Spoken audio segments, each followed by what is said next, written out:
Welcome to Sermons with Scott, a channel dedicated to helping grow in your faith while navigating through the challenges of life. My name is Scott. It's an honor to have you here today. I hope that this will be a blessing. Today, I'd like to talk to you about answering the call. How many of us remember being called by our parents? Maybe we were outside playing or maybe in our back of our room doing something, and all of a sudden, mom or dad would reach out and call you by your first name. Next thing you know, if you didn't answer, you may be called again, or your first name and your last name may be used. But boy, it sure meant something when your entire name was used. Well, throughout the Bible, 7 times a name is repeated twice.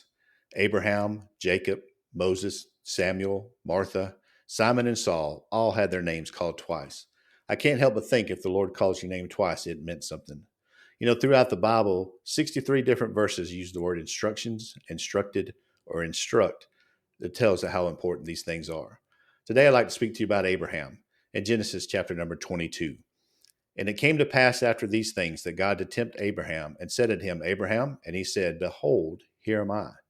And he said, Take now thy son, thy only son, Isaac, whom thou lovest, and get thee into the land of Moriah, and offer him there for a burnt offering upon one of the mountains, which I will tell thee of.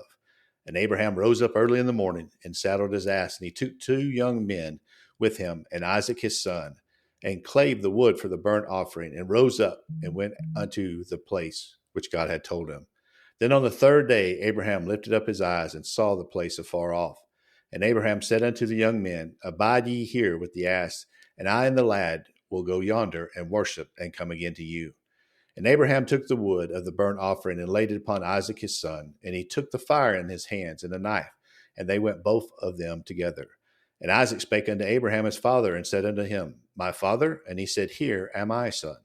And he said, Behold, the fire and the wood, but where is the lamb for a burnt offering? And Abraham said, My son, God will provide himself a lamb for a burnt offering. So they went both of them together, and they came upon the place which God had told him of. And Abraham built an altar there, and laid the wood in order, and bound Isaac his son, and laid him on the altar upon the wood. And Abraham stretched forth his hands, and took the knife to slay his son. And the angel of the Lord called unto him out of heaven, and said, Abraham, Abraham. And he said, Here am I. And he said, Lay not thy hand upon thy lad, neither do thou anything unto him, for now I know that thou fearest God, seeing thou hast not withheld thy son, thy only son from me.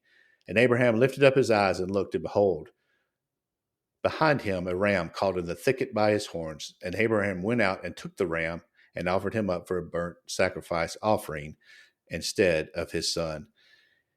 And Abraham called the place Jehovah Jireh, as it is to this day, and the mount of the Lord hath seen. And the angel of the Lord called upon Abraham out of heaven the 2nd time, and said, By myself have I sworn, saith the Lord, for because thou hast done this thing, thou hast not withheld thy son, thy only son. This is that in a blessing I will bless thee and multiply, and I will multiply thy seed as the stars of heaven, and as the sand which is upon the seashore, and thy seed shall possess the gates of his enemies. I can't help but think about here Abraham and Isaac, a very familiar story here in the Bible through the scripture. And I can't help but think about Isaac. Isaac, how excited he was he got to go on a journey with his dad. I know many of us, if your dad said, Hey, you want to go, how exciting that is. And here he had the opportunity to go with his father. And as they went on this journey, he began to realize that he noticed the things that Abraham had brought along. He brought the knife, he had brought the rope, he had brought the wood, everything that he would need just for a perfect offering. But yet he noticed, I don't see a sacrifice. And he asked his dad, Dad, I don't see it. And he turned around, and Isaac looked at him, and Abraham looked at Isaac. And Abraham said, Isaac, don't worry, God will provide. And I can't help but think to notice that God watched Abraham in all of his actions. And he realized that Abraham did not hold anything away from him and did not hold anything back from him.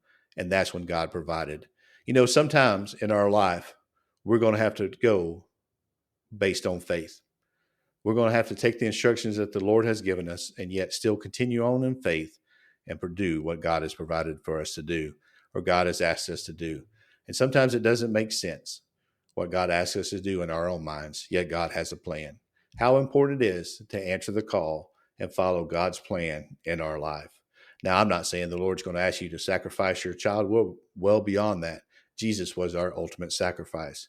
But yet we see the discipline that Abraham had, the trust that Abraham had, and we see the power of God to provide.